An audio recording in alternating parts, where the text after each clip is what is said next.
Good afternoon, all of you, and my greetings to you all on this great day. First, two things. One, I did invite the attention of the Honorable Minister to the last line. The time schedule has to be adhered. In the process, I was indicating that Chairman Rajya Sabha has the prerogative and right to relax it. And it was a befitting case of relaxation.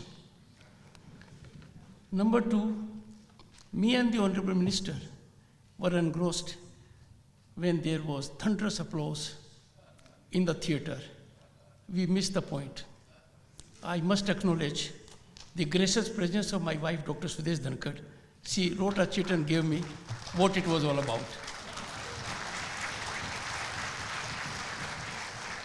I am therefore grateful to the learned Vice Chancellor for having invited her in her own capacity. Like a brilliant Vice Chancellor and academician, she could see that I would falter on occasions, and there must be backup.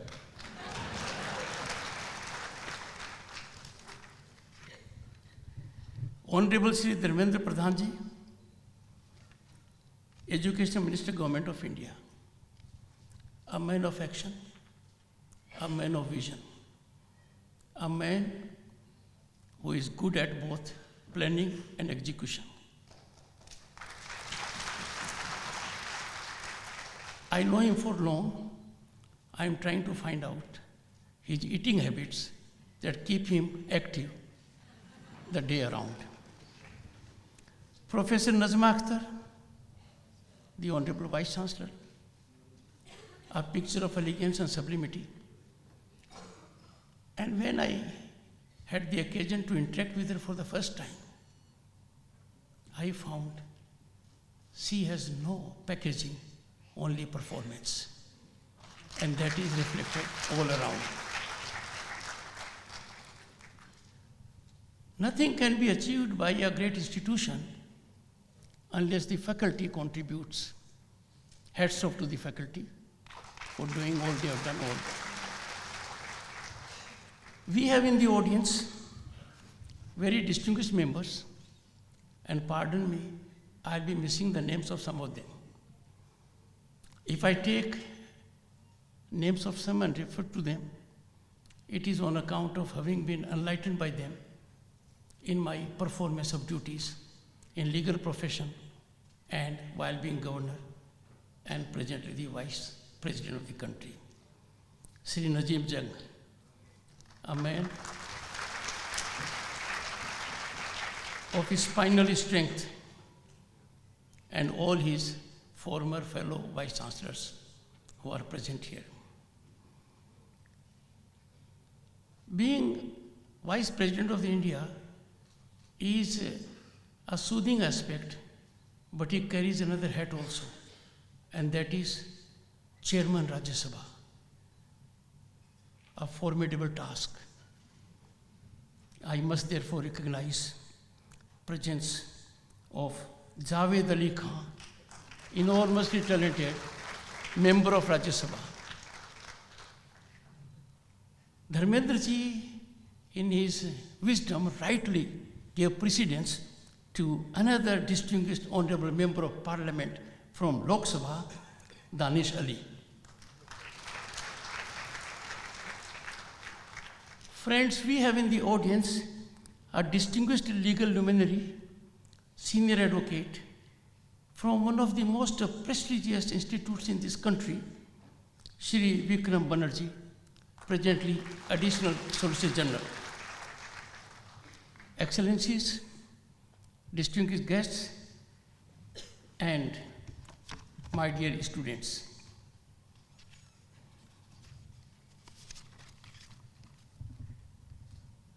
It's a moment for me and my wife to ever cherish. It does not happen every other day. Convocations do take place, but a convocation of this nature, centenary convocation, comes in the life of someone very rarely. maybe providentially.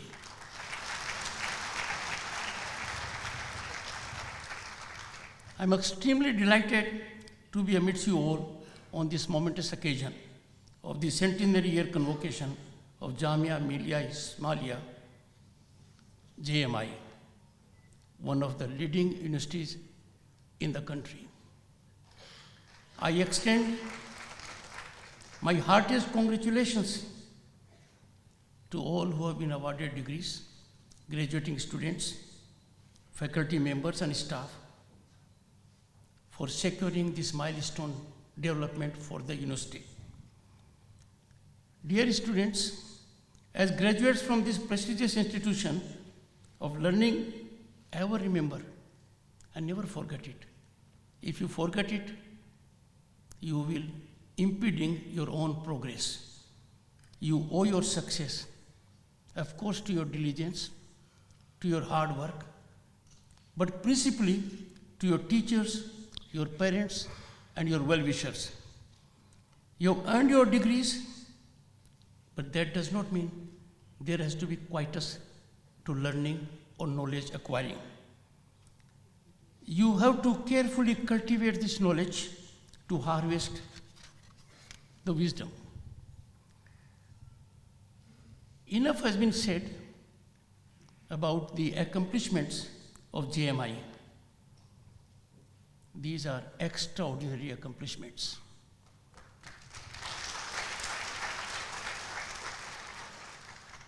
This is an occasion to recognize the contribution of this institution and its illustrious alumni in national life.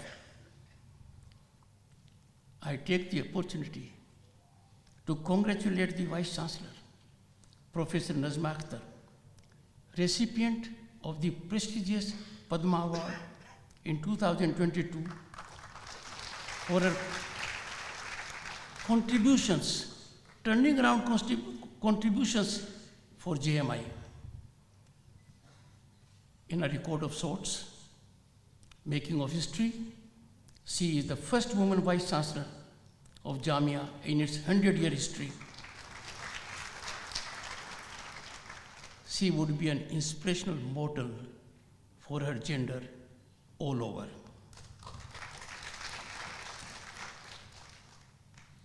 It is not statistics that Jamia is ranked among the 3 top universities of the country in the National Institutional Ranking Framework rankings.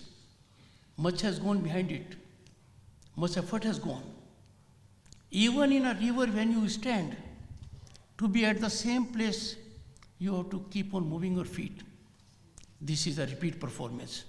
I congratulate the Vice Chancellor, the faculty, and the students. Friends, the university has built academic and research alliances with universities and research institutions across the world. These are the times when we need to be in sync with similar institutions, when we need to be in synergetic mode so that there is enhancement of capacities of knowledge earning. It welcomes foreign students from more than 25 countries. Friends, I happen to be chairman of Indian Council of World Affairs. Indian Council of World Affairs will have an MOU with this prestigious institution, and I am sure that will help both the institutions. This will fructify before our Independence Day.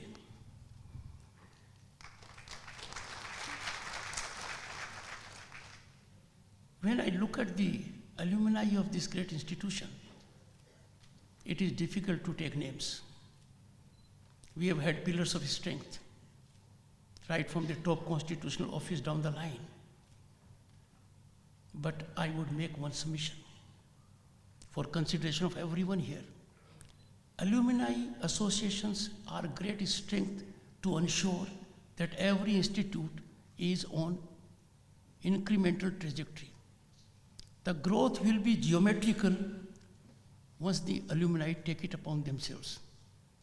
And therefore, the alumni of the institute must be always in proactive mode. As a matter of fact, there can't be a more involved think tank of development of an institution or a nation than the kind of people that constitute alumni of various institutions. Education is important, but something is more important, and that is link education to larger societal growth. The empowerment of human resource is a vital ingredient in nation building. The youth have to empower themselves, and I'm extremely concerned, therefore I'm putting it for your consideration. The youth have to empower themselves not by political intoxication, but through the mechanism of capacity building and personality development with the ultimate objective of nurturing a healthy environment and society. Honorable Minister rightly indicated that National Education Policy 2020, and it was a pleasant coincidence. It was on attainment of your centenary. But this has been a game changer. It provides greater flexibility to our young minds and brings the joy of learning back in education by emphasizing on innovation and skill development. The latter two are also in the domain of the Honorable Minister who handles these portfolios as well.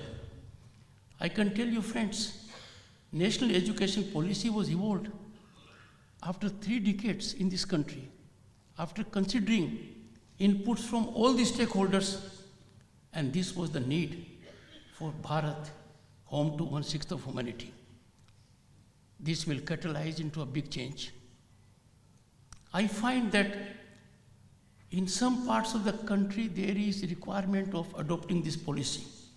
I am sure they will fall in line, reap the harvest and advantages of this great policy, because it is based on skill-based courses, vocational training, and giving a new dimension to our educational learning. Friends, it is crucial for students to become innovators, entrepreneurs, to establish their own startups, so that in this Amritkal, our capable students emulate, I'm emphasizing emulate, young entrepreneurs who have increasingly emerged in this country as not job seekers, but job providers. And our record in this field, the number of unicorns we have, the number of startups we have, is a ground reality acknowledged by the world. I call upon my young friends to fully subscribe and immerse themselves in economic nationalism with all their energy and enthusiasm. Economic nationalism is a matter which must catch our attention in present times, as the world has become too small for everything, and because of technology and connectivity. Friends, there can be no doubt, it is certainly not in national interest to compromise economic nationalism for fiscal gain. Those who are in business, industry, trade have to believe in the essence of economic nationalism and do not tilt and compromise it merely because there is an opportunity of only fiscal gain. Our country is a democracy, oldest and largest on the planet, most functional. We need to be fully aware that political and economic stakeholding cannot, should not be at the cost of economic nationalism, nation and nationalism. We have to take pride in our epochal, historic achievements, accomplishments, our rise that is recognized by the world. We have to always keep our nation first. My young friends who have got degrees, you will be stepping into your careers of choice. These are promising times. Accomplishments registered by nation make us all proud. We are proud Indians. We have to take pride in our nation and achievements. India is on the rise as never before, and the rise of the country is unstoppable. The upward growth trajectory of Bharat, home to 1/6 of humanity, will be ever on upsurge mode because of the contributions of young minds and our youth. The Indian economy has proven to be remarkably resilient in the face of challenging global situation due to strong macroeconomic fundamentals that place it ahead of other emerging economies in the world. Friends, you will be happy to note that while India a decade ago was 11th largest economy, in September 2020, last year, we had a milestone achievement and we became the 5th largest economy on the planet. And in the process, we overtook our erstwhile colonial masters. By all indications, India will be the 3rd largest economy by turn of the decade. And with my young friends, the degree holders for the day, and like many of you in other institutions, you being warriors of 2047, you will determine what Bharat will be at 2047. And I no doubt, with your commitment, direction, dedication, India will be at the peak in 2047.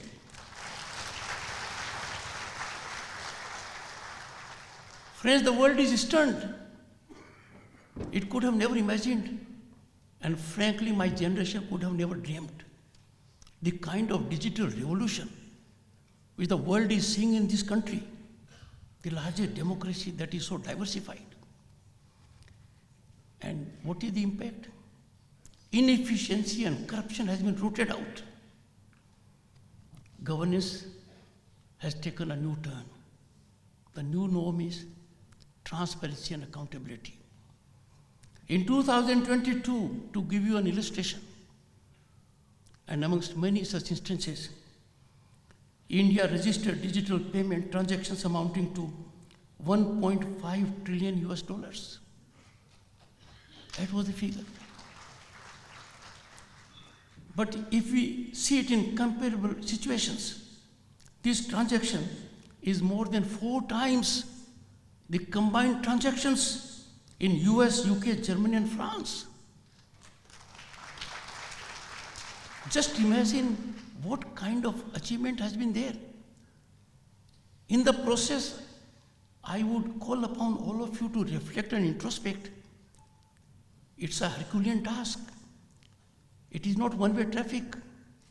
It has to be both ways, which means every Indian in the village, semi-urban areas has equipped himself technologically to be recipient and to engage in such transactions. It's a big achievement. My generation never dreamt of it, and the world is recognizing it. Another milestone: out of hundreds of transactions in the world, 46 are from our country.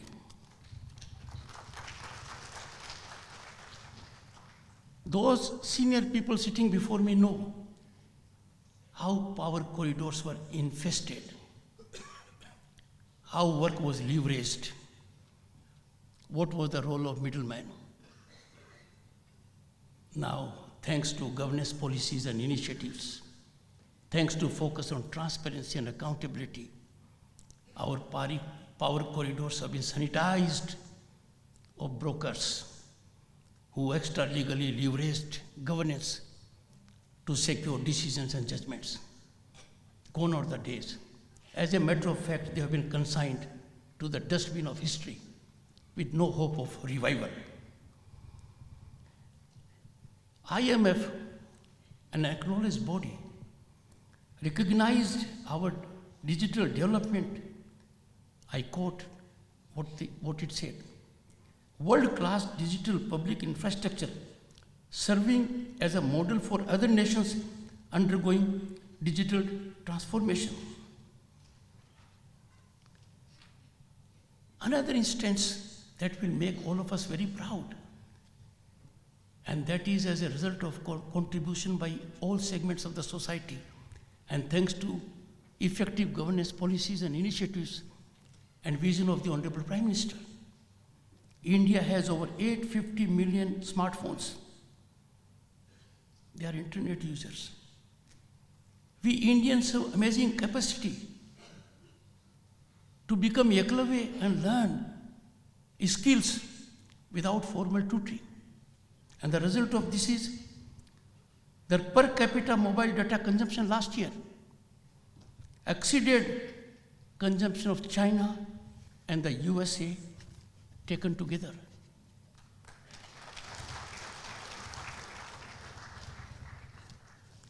Friends, I was elected to Parliament for the first time in 1989, and I was a Union Minister.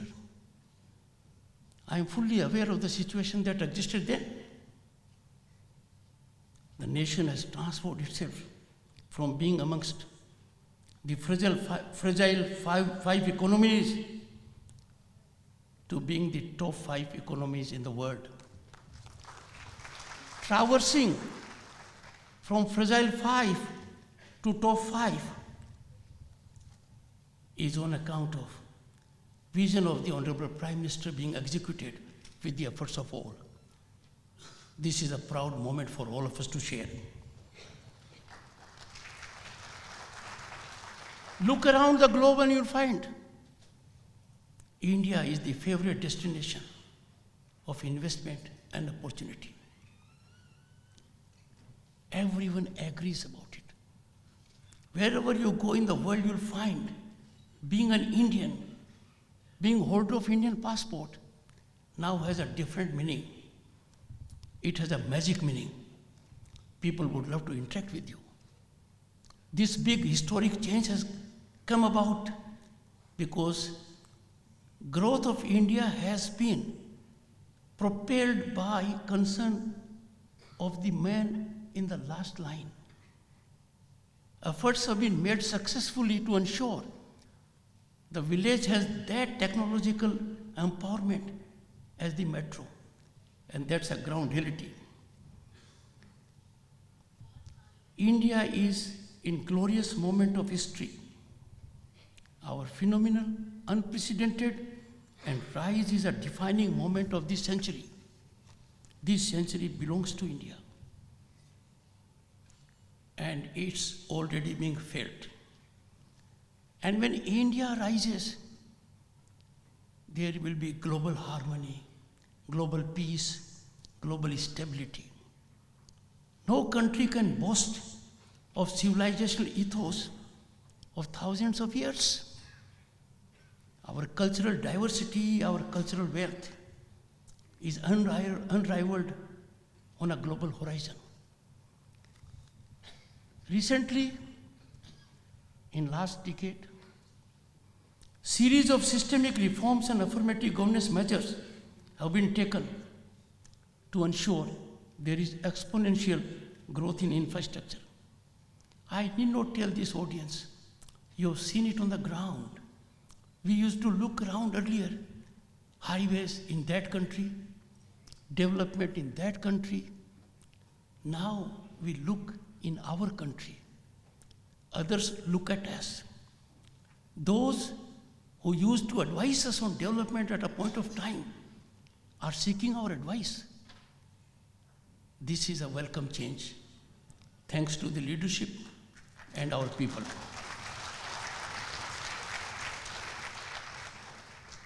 Entire world is eager to partner with India. Could you ever imagine the kind of visit, the success of it, which the Honorable Prime Minister had in the United States,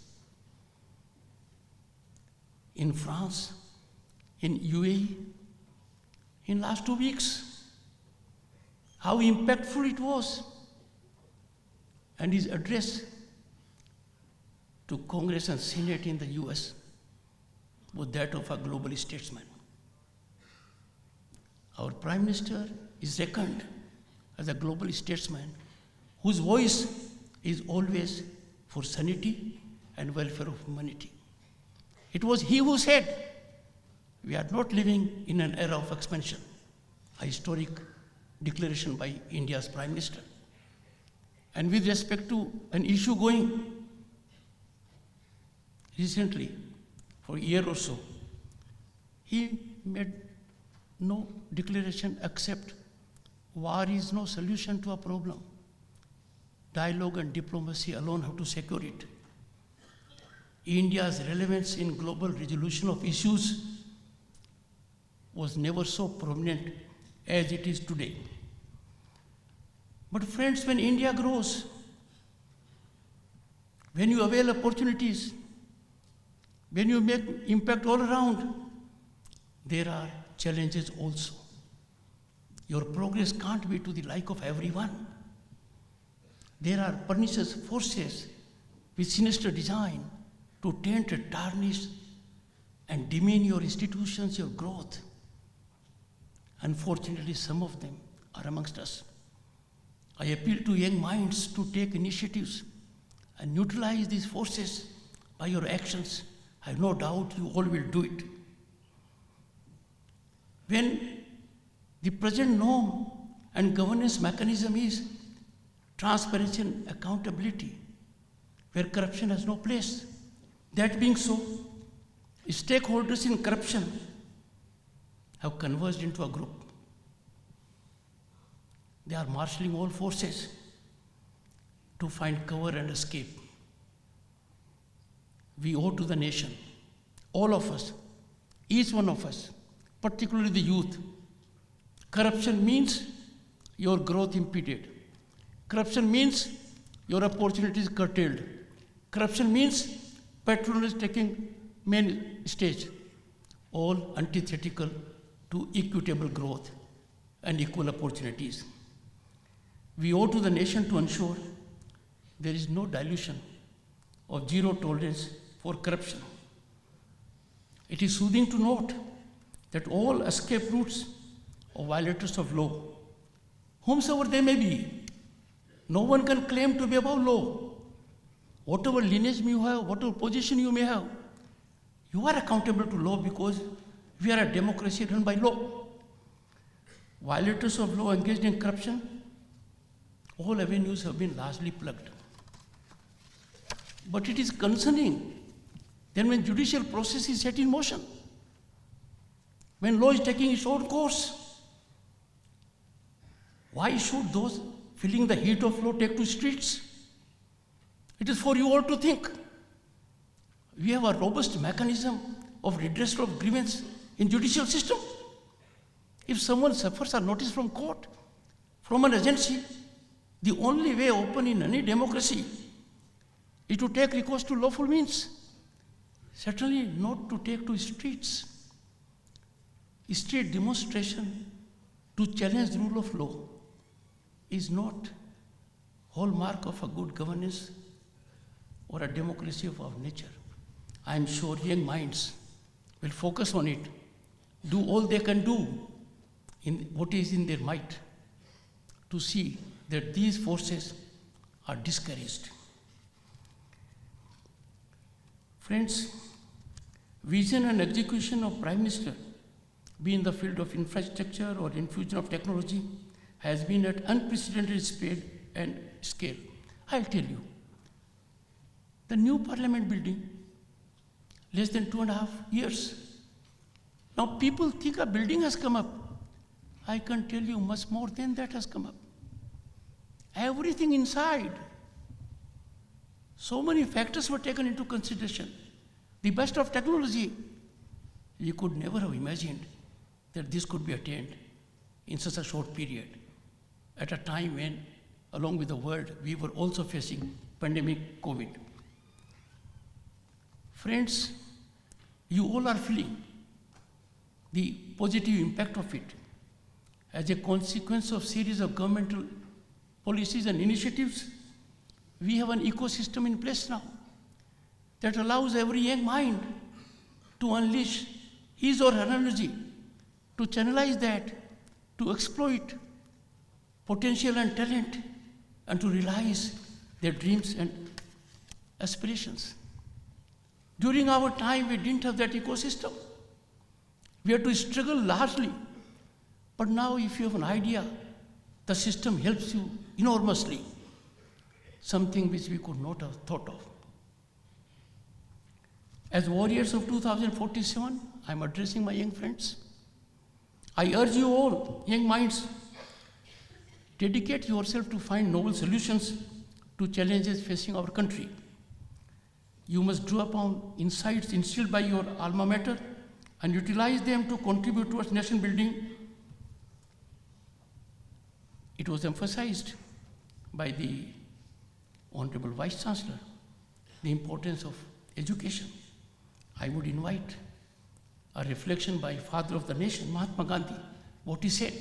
I quote, "Education should be so revolutionized as to answer the wants of the poorest villager," unquote. I think this is the ultimate test. And that is exactly what is happening, wherein every house you have electricity, every house has a gas connection, every house has a null connection. That is being accomplished. The dream of Mahatma Gandhi is being realized when India is in its present call. As citizen of the largest democracy, home to 1/6 of humanity, it is duty of every citizen, especially the youth, to ensure that our country's natural resources, whether water, petroleum, minerals, they are optimally utilized for development and economic activities. Now I wonder myself, and I'm sure you will share my concern, how can use of these resources be determined by your pocket? Your pocket can determine what kind of house you have, what kind of furniture you have. But when it comes to utilization of these resources, natural resources, all of us are trustees of those resources. There has to be equitable distribution of them. And therefore, let us have a culture that utilization of natural resources will be optimal as per your need, not certainly as per your financial capacity.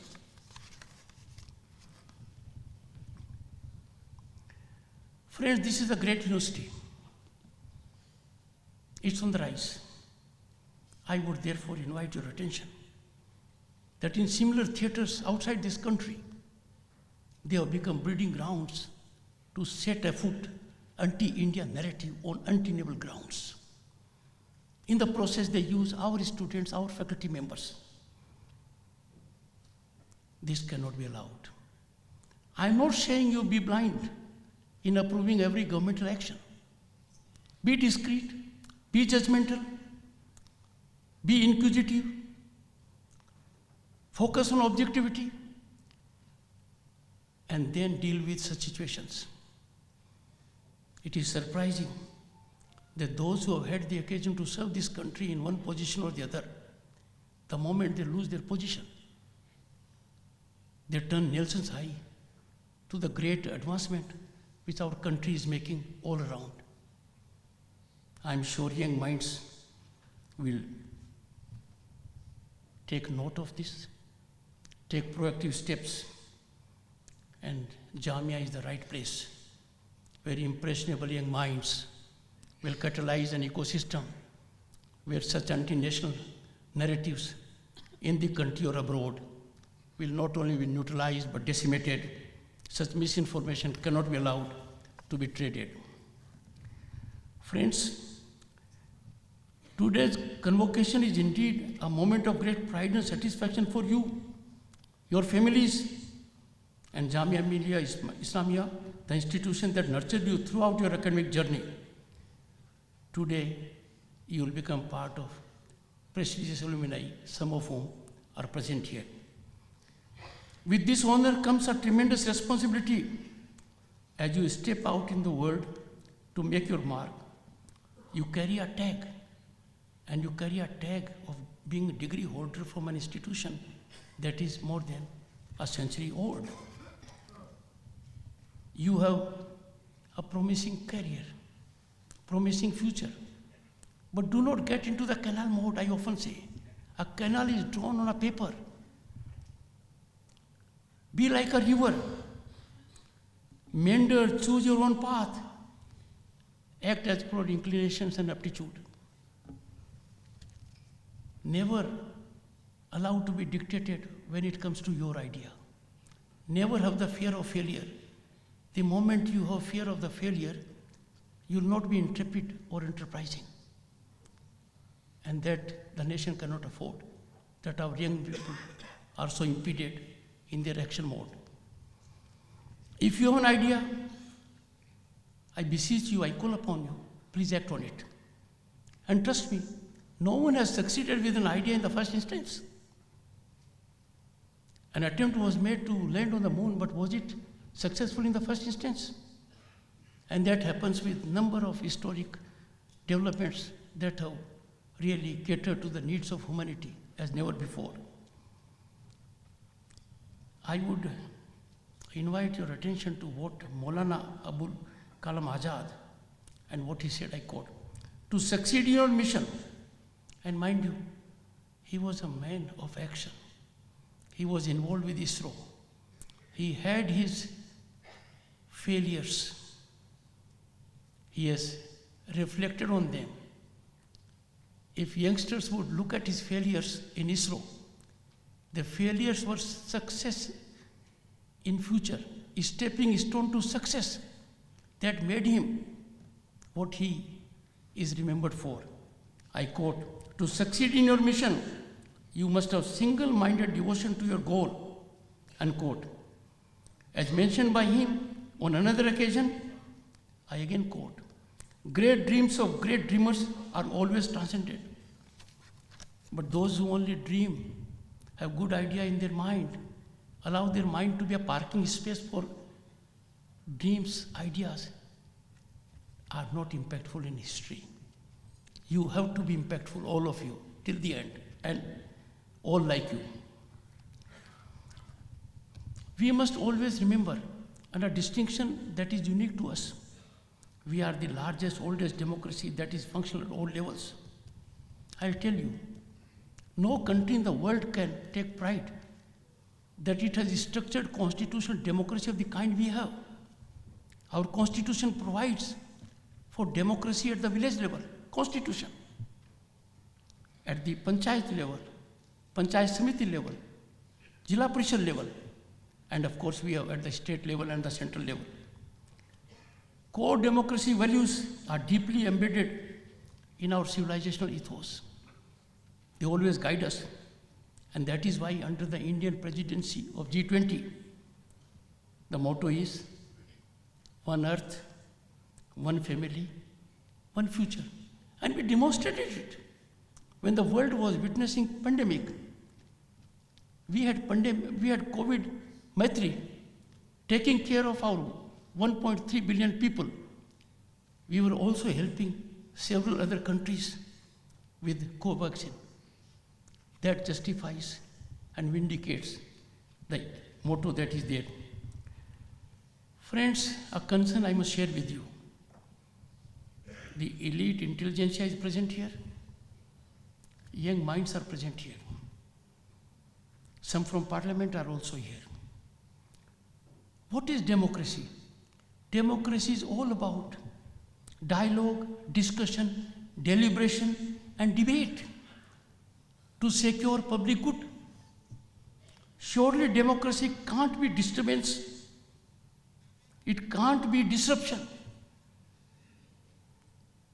Disruption and disturbance are antithetical to a sense of democratic values. I am pained, anguished to indicate to you all that disturbance and disruption have been weaponized as a strategic means to taint the temples of democracy that should be functional 24/7 to secure justice for the people at large. There can be no alibi for not making parliament functional every second. People of this country are paying huge price for it. But I am not on the financial implication of it. I am on the larger issue. when there is disruption in parliament on a particular day, there can't be question hour. Question hour is a mechanism to generate accountability and transparency in governance. The government is obligated to respond to every question and to the supplementaries that are raised. This goes to enormous benefit of governance. Everyone is on track. Not having a question hour can never be rationalized when you think in terms of democratic values and good governance. दोस्तों, आज के हालात कितने विचित्र हो गए। असहमति को तो स्वाभाविक है, आवश्यक नहीं है कि हमारी बात पर सहमत हों। हम असहमत हो सकते हैं, अलग अलग विचार हो सकते हैं, पर असहमति को विरोध में बदलना जनतंत्र के लिए अभिशाप से कम नहीं है। भारतीय संस्कृति और सभ्यता की मूल भावना से मेल नहीं खाता है। असहमति करो, इसको विरोध मत मानो। संवाद की डोर मानवता और प्रजातंत्र के जीवन की डोर है। If you cut off communication, whether in the family or society, and of course, it has draconian consequences if such disconnect is there in temples of democracy. इसमें खिंचाव और गांठ जन कल्याण के लिए हितकारी नहीं हो सकते। एक छत के नीचे विरोध और असहमति स्वाभाविक है। विरोध का प्रतिशोध में बदलना प्रजातंत्र के लिए हितकारी नहीं है। इसका एक ही निदान है, डायलॉग। एक ही निदान है, विचार विमर्श। I am sure it is obligation for every citizen of the largest democracy to generate an ecosystem. Your voice matters more than anything else. You are the greatest stakeholders in growth of this country and blossoming of democracy. प्रजातंत्र में प्रतिघात का कोई स्थान नहीं है। यही हमारी हजारों साल की संस्कृति और अमृत है। Friends, I would conclude. I leave you with a thought, and that thought was imparted to the nation by architect of Indian Constitution, Dr. Ambedkar. And that was when he was addressing the Constituent Assembly on the last day. His concluding address to the Constituent Assembly on 25th November 1949, and what he said, and never forget what he said. I would not say more, I would only quote him, quote, "It is not that India was never an independent country. The point is that she once lost the independence." We were independent earlier. We lost independence. She had. We lost independence. He continues, "Will she lose it a second time?" What perturbs me greatly is the fact that not only India has once before lost its independence, but she lost it how? According to Dr. Ambedkar, she lost it by the infidelity and treachery of some of her own people, unquote. We cannot allow this to happen. We have to be truthful to our founding fathers. We have to believe in the nation. We cannot have any other culture except to put the nation always ahead of anything else. And this is not optional. This is not imperative. This is the only way to ensure our democracy blossoms and prospers. Friends, I compliment all the graduating students, their teachers and parents. May GMI continue to scale greater heights in the years to come. I have no doubt it will keep on rising higher and higher. And the medical college,